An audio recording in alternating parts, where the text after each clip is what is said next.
Hello, welcome to the channel. Subscribe, leave a like, and don't forget to write a comment. Enjoy watching. I used to think it was just in my head, that subtle tilt of my mother's voice when she said my name compared to the lilt she used for my sister, Emily. I'd convinced myself it was just the way things were, that maybe Emily needed more attention because she was the younger one, or more sensitive, or more something. But by the time I turned 25, I had already stopped pretending it wasn't obvious. In our family, Emily was the sun, and I was the damn solar panel, useful but only when pointed directly at her glow. That's not bitterness talking. That's a fact I learned to carry like an extra bag at the airport, awkward, unwanted, and always banging into my leg when I turned too fast. Emily was the golden one. The pretty little sister with the perfect teeth, the huge green eyes that somehow made people think she was innocent even when she was lying straight through them. She was 3 years younger, but you wouldn't know it by the way people assumed she ran the show. Every birthday, every family Christmas, every graduation, it didn't matter whose name was on the cake, Emily found a way to land in the center of every group photo. She'd pout, joke, cry, twist the room in her direction, like a damn magician. My parents? They adored her. My mom especially. "She's just got that sparkle," she'd say, as if I were a broken flashlight by comparison. I was the organized one, the helper, the backup babysitter, the planner, the straight-A student no one celebrated because they expected it. And I played along. I was good at hiding how much it grated on me when Emily showed up an hour late to family dinner in sweatpants and still got compliments. I smiled through it. I always smiled through it. When Emily got a DUI at 21, my parents blamed the officer for overreacting. When I got a parking ticket I forgot to pay, they acted like I'd burned down a church. She flunked out of college twice and still got a leased BMW to help with her confidence. I put myself through grad school with 2 jobs and a scholarship. No BMW for me. I got a used Subaru and a hug. Even in relationships, Emily had a way of slipping into people's lives like smoke under a door, undetected until she was fully inside, and then you couldn't get rid of her. She never had to try. Guys just fell into her orbit. I watched her flirt with 2 of my exes, smiling that open mouth, innocent smile like she didn't know exactly what she was doing, and then act confused when I pulled back. "I didn't know you still had feelings for him," she'd say, eyes wide like a kid caught with her hand in the cookie jar she already emptied. I'd sit there, throat tight, pulse ticking in my neck, and swallow it down. Always. Because she was my sister. Because that's what you do. Until it's not. When I got engaged to Ben, I thought naively, stupidly, that this was going to be my time. That for once, I'd be the one standing in the light and not just holding the damn lamp. Ben was grounded, kind, stable. Everything Emily was not. I loved him fiercely, not because he made me feel like the center of the universe, but because he didn't treat me like I was orbiting someone else's. He saw me. All of me. And when he asked me to marry him, I didn't cry right away. I just stared at the ring for a minute and whispered, "You really picked me?" He had. I believed that. I still believe that. Planning the wedding was a battlefield I hadn't fully prepared for, but I managed it. I color-coded every vendor spreadsheet, negotiated discounts, and triple-checked the seating chart so that no one from Ben's side would be next to my Aunt Rhonda, who once said vaccines were mind control and still thinks Taylor Swift is a witch. The rehearsal dinner was meant to be the final lap before the finish line. I wore a deep blue dress that made my shoulders look strong and my waist smaller. I curled my hair just enough. I felt good as hell. I felt like I was glowing. Not Emily glowing. My own kind of glowing. We had reserved a beautiful little bistro downtown, rustic wood tables, fairy lights across the beams, and those candles in tall hurricane glasses that make everyone look 5 years younger. My friends were there. Ben's family was there. Even my dad showed up on time, which was a small miracle. I was ready to toast, to thank everyone, to soak in the moment. And then, she did it. My sister. My pretty little sister in a white dress, yes, white, because of course she wore white to my rehearsal dinner, stood up, glass in hand, and tapped it with her fork. I remember exactly how the silver sounded against the glass. A sharp, clean note, like a warning bell. Everyone turned. She smiled, big, gorgeous, all teeth, and said, "Before we toast Claire and Ben, I have some exciting news too." And right there, in front of my friends, my family, and every carefully planned detail of my night, Emily announced she was pregnant. She giggled as the room gasped, then reached for her boyfriend's hand like she was auditioning for a toothpaste commercial. My mother clapped. Someone shrieked. I think I stopped breathing for a full 30 seconds. I smiled. Of course I smiled. And I clapped too, because what the hell else do you do when your thunder gets hijacked and turned into someone else's baby shower? But inside? Inside something cracked wide open, slow and deep like ice splitting across a frozen lake. Because in that moment, with everyone buzzing and congratulating her, I realized something. I wasn't angry she announced it. I was done forgiving her for always doing this. And this night was the last time I'd let her get away with it. It's funny how a single sound can cleave a night in half, the clink of a fork on glass, for example, or the clatter of your self-worth hitting the floor in front of 40 people you invited to celebrate you. I remember the exact second I heard it, that tiny, sharp little noise from the corner of the long farmhouse table we'd carefully decorated with ivory linens, eucalyptus garlands, and those floating candles I saw once in a magazine and obsessed over for months. My hand was on Ben's thigh under the table.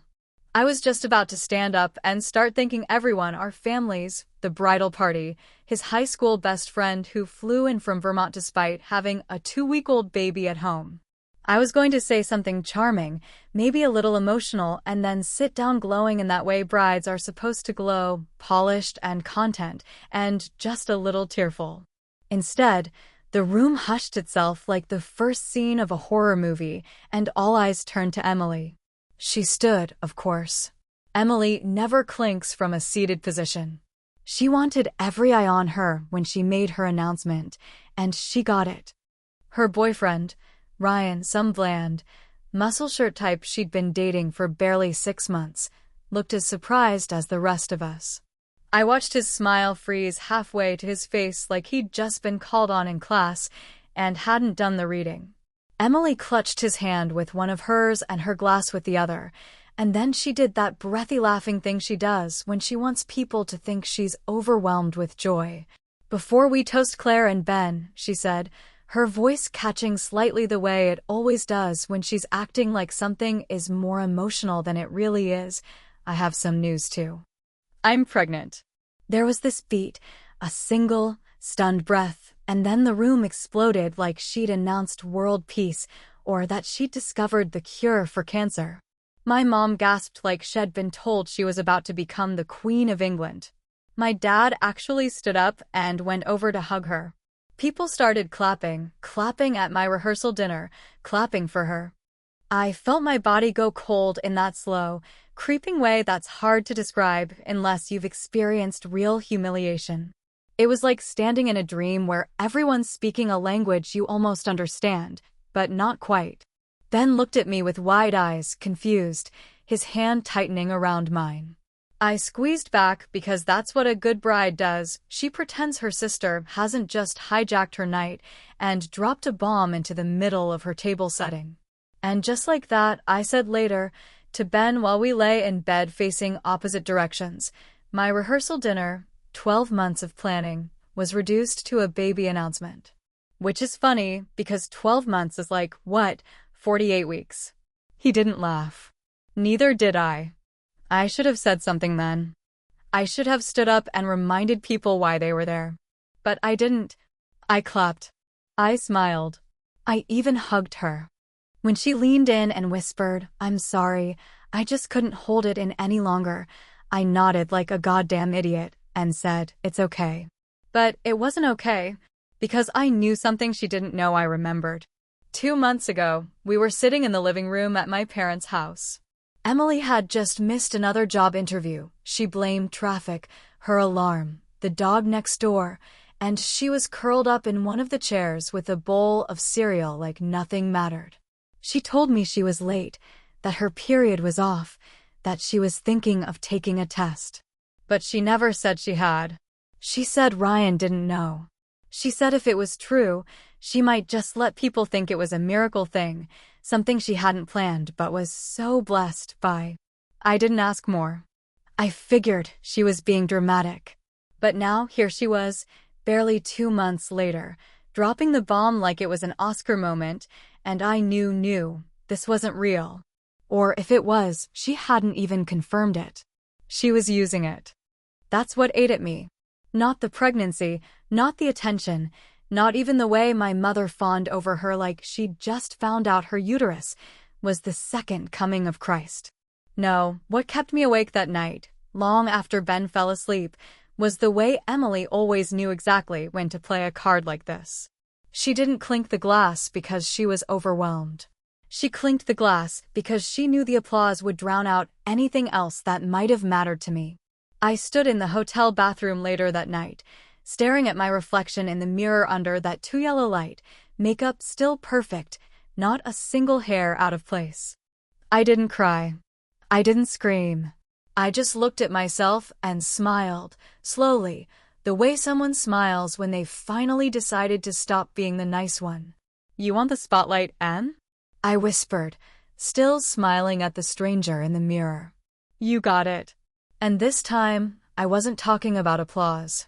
There's something deeply liberating about making a decision that burns the bridge behind you, especially when the flames are just high enough for people to notice, but not so wild that they suspect it's you holding the match. The morning after the rehearsal dinner, while most people were still sleeping off red wine and roasted duck, I was sitting at the kitchen table in Ben's apartment with my laptop open and my coffee going cold. I hadn't cried. I hadn't yelled. I hadn't even told Ben what I was about to do, not because I didn't trust him, but because I didn't want anyone, especially him, to try and talk me out of it. I wasn't angry anymore. Anger is loud, messy, desperate.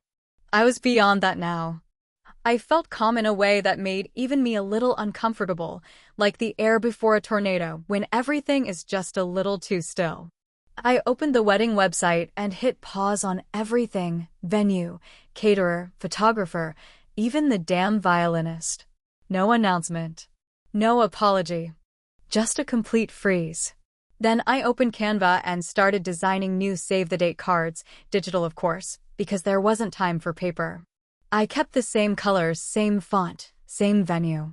The only thing that changed was the date, moved up from Sunday evening to Saturday morning at 10 o'clock sharp. 24 hours notice. Just enough time for people to panic, but not enough time for them to plan anything else. Including my sister. I sent the new save the date to our guest list, CC'd the planner, blind CC'd my mother, and texted Ben a soft, simple line: "Everything's fine. I've made a small change. Trust me." Then I sat back and waited. The first response came 20 minutes later from Aunt Lynn, bless her punctual, nosy heart, asking if it was a typo. Then came my cousin Amy, who simply wrote, "Wait, what?" like someone had knocked the wind out of her. The planner called twice. I didn't answer. My mom left a voicemail using her calm but clearly panicking tone, saying she was just checking in to see what this new message means. Then came the inevitable text from Emily. "What are you doing?" I didn't answer her right away. I let her sit in the confusion. I imagined her pacing her condo barefoot, phone in hand, hair tied up in that fake messy bun she wears when she wants people to think she's effortless. I imagined her flipping through her calendar and realizing that she had a brunch scheduled for that exact Saturday morning, some influencer baby boutique soft launch that she had RSVP'd 2 weeks ago, where she was planning to accidentally show off a barely there bump in a form-fitting dress. Because of course she had plans. Of course the girl who hijacked my night already had an encore lined up. Here's the thing I knew. I knew she wasn't really pregnant. Or at least, she wasn't sure. She'd told me herself. It was about 2.5 months ago, the two of us sitting in the back patio of that overpriced farm-to-table spot she always dragged me to because she liked the lighting for Instagram stories. She was sipping on cucumber water and picking at a salad she had no intention of finishing when she leaned in and said, "So, I think I might be pregnant?" I asked if she'd taken a test. She said no.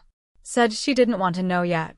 Said maybe if she just waited, she'd find out without having to face it. That maybe she could let people assume, and if it turned out to be true, great. If not, well, sometimes these things don't stick anyway. Those were her exact words. And I had nodded at the time, filed it away like I always did, one more detail in the ever-growing pile of Emily's nonsense that I was supposed to quietly tolerate for the sake of peace. But something about the way she said it, so casually, like a pregnancy was a social accessory she could put on and take off depending on the room, it lodged in me like a splinter. And now, with the echo of clinking glass still in my ears, I realized I was done letting her walk barefoot over my boundaries. She used my night to launch her fantasy. Now I was going to make sure the next act played on my stage, not hers. I pictured her running around trying to make a backup plan, trying to figure out how to salvage her little reveal, trying to decide if she should double down and pretend to have morning sickness or quietly backtrack with a false alarm post next week. And meanwhile, I'd be walking down the aisle right on schedule, right in front of the people who hadn't had time to reorganize their loyalties. I finally replied to her text, hours later, with just one sentence, "It's still happening, M." I just wanted to beat the brunch crowd. The family group chat was chaos by then. My mom had called 3 more times. My uncle wrote a long, confused message about hotel bookings. Someone sent a gif of a dumpster fire. But I didn't care. The people who mattered would show up. The rest? They could stay glued to their phones trying to make sense of the shift, wondering why the bride would make such a sudden, jarring change. I brushed my hair in front of the mirror that night, slower than usual, watching my reflection with something close to fascination. I looked the same, technically, same eyes, same smile, same jawline people said I got from my dad, but something was different behind the eyes. Not colder, exactly. Just sharper. This wasn't panic. This wasn't drama. This was a recalibration. I was done being the one who bent. And if Emily wanted center stage, she'd have to fight me for it. The morning of the wedding came early, the kind of early that doesn't feel gentle or hopeful, but electric, like the air knows something's coming and is daring you to breathe it in too deep. The sky outside the venue was a clear, cloudless blue, annoyingly perfect, like the universe was trying to set a clean stage for what I knew damn well was going to be a chaotic performance. Inside the bridal suite, my hair was already curled and pinned, makeup done, dress zipped halfway up while I sipped lukewarm coffee and listened to the soft chatter of my bridesmaids trying not to look worried. They weren't sure what had happened, only that the rehearsal dinner had ended weirdly and that the ceremony had been rescheduled overnight, which sent enough red flags flying to fill a damn stadium. But no one said anything directly. Not to me. No one wanted to poke the bride when the bride was clearly walking a line between grace and combustion. I was calm, though calm in the way a loaded gun on a dinner table is calm. Still. Silent. Dangerous.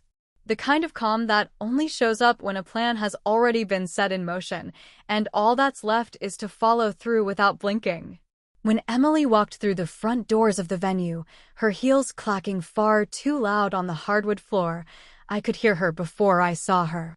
She was breathless, disheveled in that way people are when they're scrambling to reassert control. Her hair was too polished, her makeup too thick, her white blouse stretched just a little too tightly across what looked like a suspiciously new baby bump, round, stiff, and positioned with the kind of mathematical symmetry that no first trimester ever actually produces. My stomach didn't drop.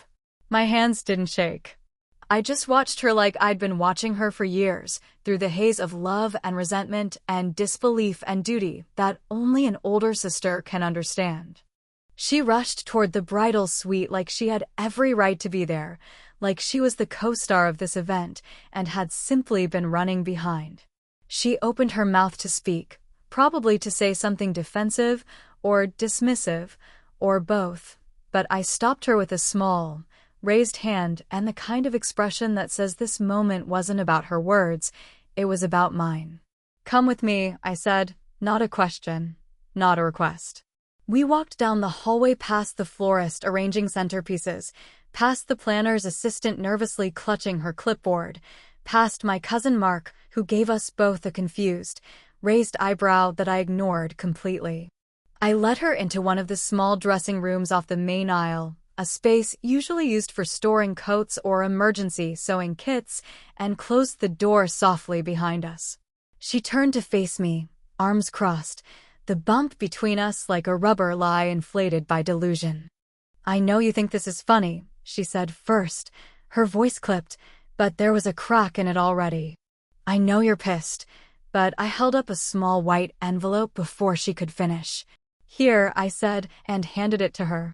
She took it, cautiously, like it might bite, and opened it with that same fake polite look she always used when opening birthday cards from relatives she didn't care about.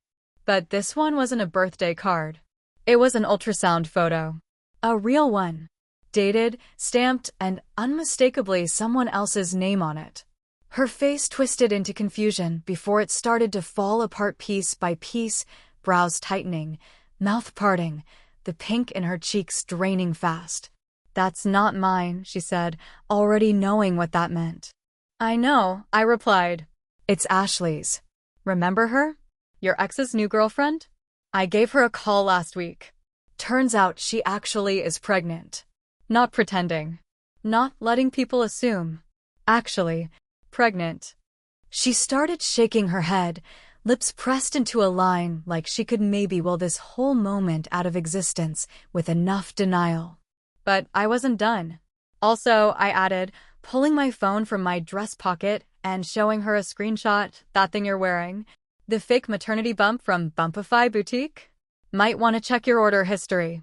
Tracking numbers are tricky, but I found yours." Her mouth opened, but nothing came out. For the first time in years, I watched Emily not know what to say. And that silence was sweeter than cake, than champagne, than any toast I'd missed out on the night before. Of course, right on cue, our mother walked in. I don't know what she saw first, the envelope in Emily's hand, the look on my face, or the way Emily looked like someone had just hit the kill switch on her confidence, but whatever it was, she went stiff in that familiar way that signaled she was about to take sides. She walked up to me, jaw tight, eyes hard, and slapped me. Not hard enough to hurt, but hard enough to humiliate. "Why would you do this, Claire?" she hissed, like I was the one carrying a lie under my dress. I didn't answer. I didn't even look at her. I just looked at Emily, who was finally, visibly unraveling in front of the one person who had always believed her above me. Emily didn't defend herself. She didn't say I was lying. She just started to cry.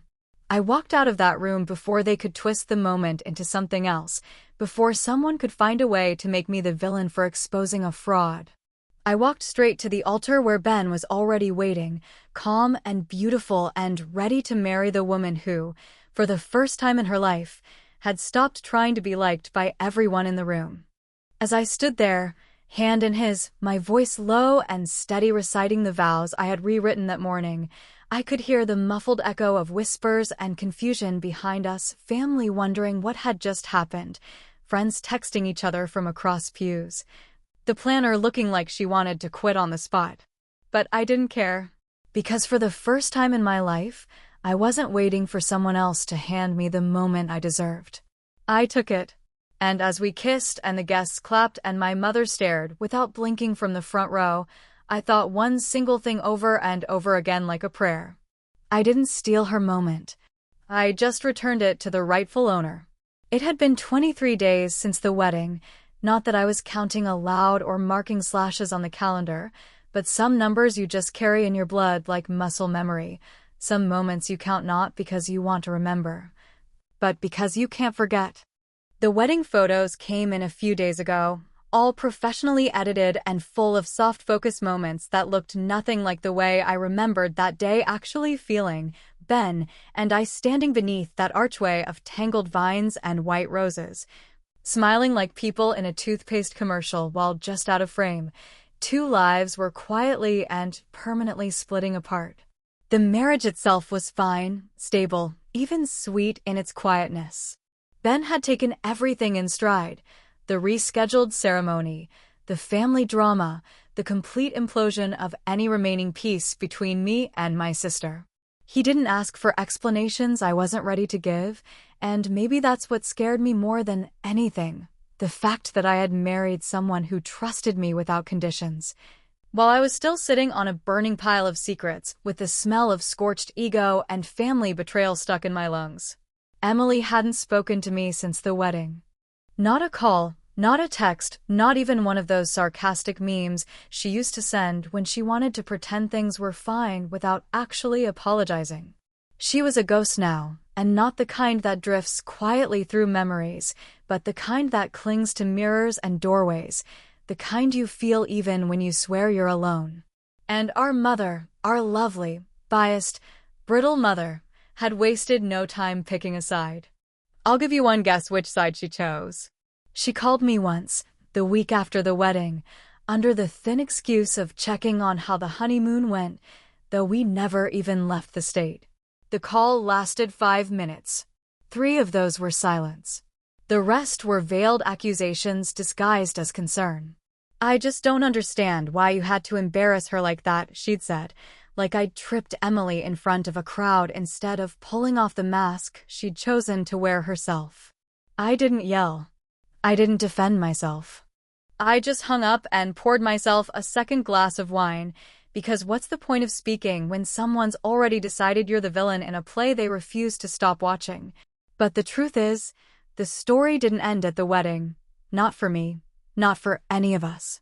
Because a part of me, some bruised, cold piece I didn't want to admit existed, couldn't let it go. It wasn't enough that I'd exposed her. It wasn't enough that she'd been caught. I wanted it to stick.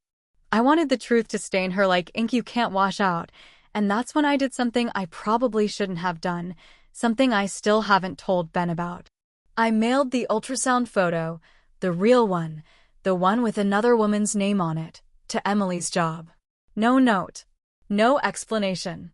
Just the photo in a plain white envelope with her name handwritten across the front in looping cursive, so it looked like a wedding invite or maybe a thank you card.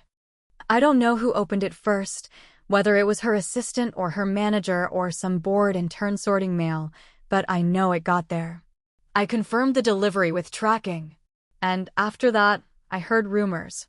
Someone told someone who told someone else that Emily had taken a sudden leave of absence, that she'd been stressed and unwell. I even heard, through the unkind grapevine of suburban gossip, that Ryan had moved out, packed his things while she was at work, and left a note that simply read, "You win." Whatever that meant, it didn't matter. She had lost. I had won. And yet, I still wasn't sure what the prize even was. Because winning doesn't always feel like peace. Sometimes it feels like silence so loud it makes your ears ring. I'd stare at the photos of us on the wall, me and Ben laughing over cake, dancing in that awkward, beautiful way where you're more in love with the moment than the movement, and I'd wonder if I'd traded something vital in the process of reclaiming something symbolic. Was it revenge, or just the truth with teeth? And did I really need to bear them that hard? Then came the box. It arrived 3 weeks and 2 days after the wedding. No return address. No markings. Just a small, pale pink box sitting on our porch like a forgotten gift from a party no one remembered throwing. I thought it was another late wedding present, maybe from one of Ben's distant relatives, someone who hadn't updated their address book in a decade. But when I opened it, my stomach twisted before my brain even caught up. Inside was a baby onesie, plain white, soft, still folded the way they come off the shelf. And under it, lying like a punchline in a cruel joke, was an ultrasound photo. A real one. Dated that week. No name. No hospital logo. Just the blurred, unmistakable outline of something curled in on itself. A heartbeat, probably. A possibility. I stared at it for a long time. Long enough for the daylight to shift through the window and cast a shadow across the floor. Long enough for Ben to come in, see my face, and know not to ask. He touched my shoulder once. I didn't flinch. I didn't speak. Because that was the thing with sisters, especially sisters like us. We never stopped playing the same damn game. The only difference now is, I'm not playing nice anymore.